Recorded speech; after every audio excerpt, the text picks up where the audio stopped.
BBC Radio Cleveland. You've ever seen that? And I urge you to watch it because it really is fantastic. No, it's not Dance X on the telly or anything like that, but A Century in Stone.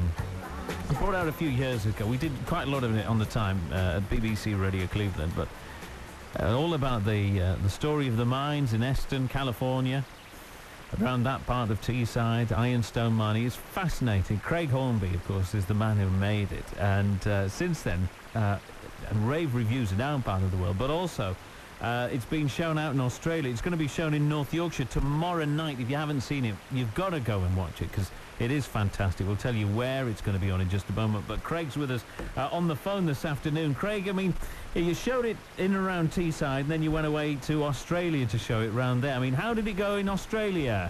Australia was great on both times. I've been back this year. Right. I went back with Vin Garbutt in March. You poor thing. I know. Went to Europe, went to Amsterdam, Holland, Belgium, then we went to Malaysia, and then Australia with Vin, filming for a new film about Vin's 40 years on the road. Wow, go. Teesside Troubadour, it's called. That'll be coming out to mark his 40th anniversary of him hitting the road. That was in, I think it was March 1969 he hit the road, so it's going to come out in early 2009, see. So that must have been good then, knocking around with Vin around the world. Absolutely. I mean, amazing. You travel all that way, and you've got people in Malaysia coming to see Vin Garbutt sing songs about places like South Bank and Loftus. You know what I mean? And he's a good character, Vin, as well, isn't he? Just to be alongside and have an experience with. Totally. He's one of the happiest people I've ever met. You know, he's always positive. It's amazing. First thing in the morning, he's just like beaming. You know what I mean? Yeah, it's great, and you know, it's very infectious. He's been spreading his vibe around the world for a long time, and I mean, those people in Malaysia are absolutely in hysterics. I'm interviewing them, and you know, their English isn't great, but they understand the jokes, they get the humour. Brilliant. 5,000 Aussies came to see him at Port Fairy down on the south coast of Australia at the big folk festival there. You know, Ralph McTell was in the crowd, and I got an interview with Ralph McTell. Wow. You know, speaking about Vin, and he's been a big fan of Vin's for about 40 years as well, you know. Brilliant. So that was all good stuff, and it was great to follow in my own footsteps in a way, because I'd been there just 18 months previously with A Century in Stone, you know. Well, that's it. I mean, Century in Stone, I mean, it's going to be at in THIRSK tomorrow night, but just bring us up to date. I mean, obviously it was shown, we know the history of it being shown in Teesside, but then you went off to Australia. What was that like? Well, I mean, that was just surreal. I mean, it was the icing on the cake, you know, to travel again all that way and stand on top of the Sydney Harbour Bridge looking down at the Sydney Opera House and this incredible skyline, and the cinema next door to the Opera House was showing my film. Wow. As I looked down on it, I mean, it was surreal. I mean, how do you top that? And it's a brilliant view from up there, isn't it? Oh, as well? Just a bit. On a girder with Middlesbrough stamp on the girder, you know. It brings a lump to your throat when you see that, doesn't it? Absolutely. When I introduced the film, my voice was cracking when I introduced it. It was an amazing time. But the whole thing was great. It was an amazing ride for as long as it lasted, you know. I mean, people come packing the local venues out to see it here, taking it to UGC and selling out UGC. I mean, all of it was phenomenal. And it's still selling now. I've sold 14,000 plus DVDs, and it's still selling in Asda and Smiths and the likes, you know, which is great. But obviously, you know, things had to move on. You know, I was ready to move on by the end of it. And so the Vin project is one thing. I've got another film I want to do about our Teesside's identity crisis, which was more about, like, looking at how this area's history had been neglected and why the word Teesside or Cleveland wasn't on the map.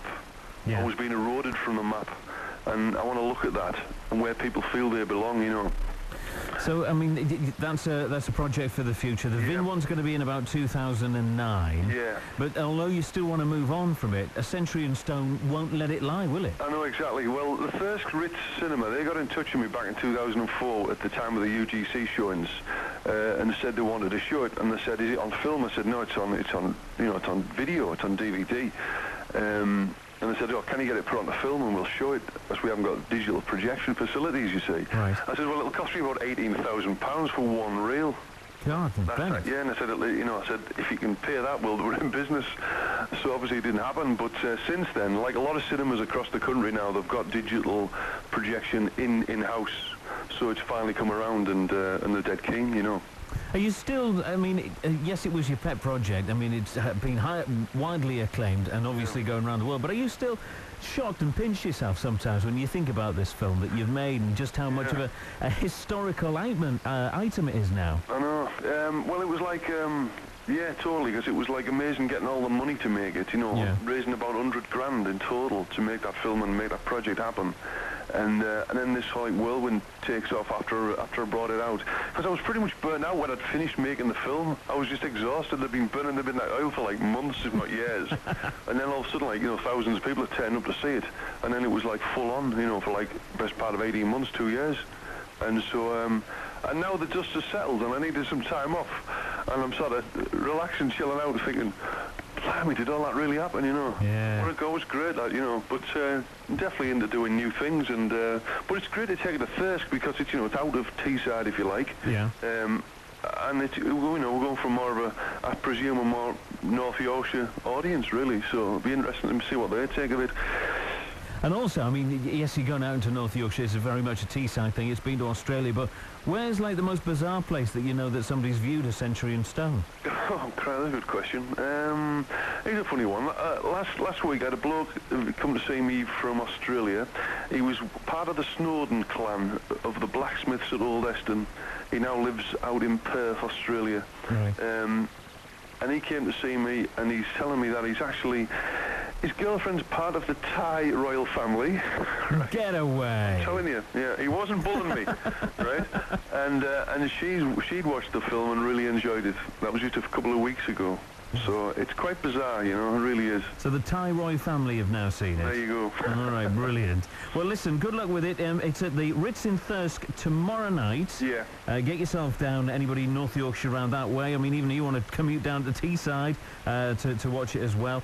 And you can still get it on DVD. Oh, absolutely, yeah. The film started, it opens at 7 o'clock, I do an introduction, and then the film goes on. Right. About half 7, I think. And if you've never seen it before, but you've heard about all the blurb, you've got to get yourself down to THIRSK to watch it, because it really is just a fascinating bit of history and a fantastic bit of filmmaking as well. And the Garbett thing, the Vin stuff, is out 2009? Early 2009 there'll be screenings in the area, yeah. Wow, yeah. Okay, and then you're looking at the identity crisis. If people want to keep track of you... Yeah, just go to my website, which is www.pancrack.tv. Marvellous. Okay. All right, Craig. Good luck with it tomorrow night in THIRSK. Right, thanks, mate. All the best. 3:15 is the time.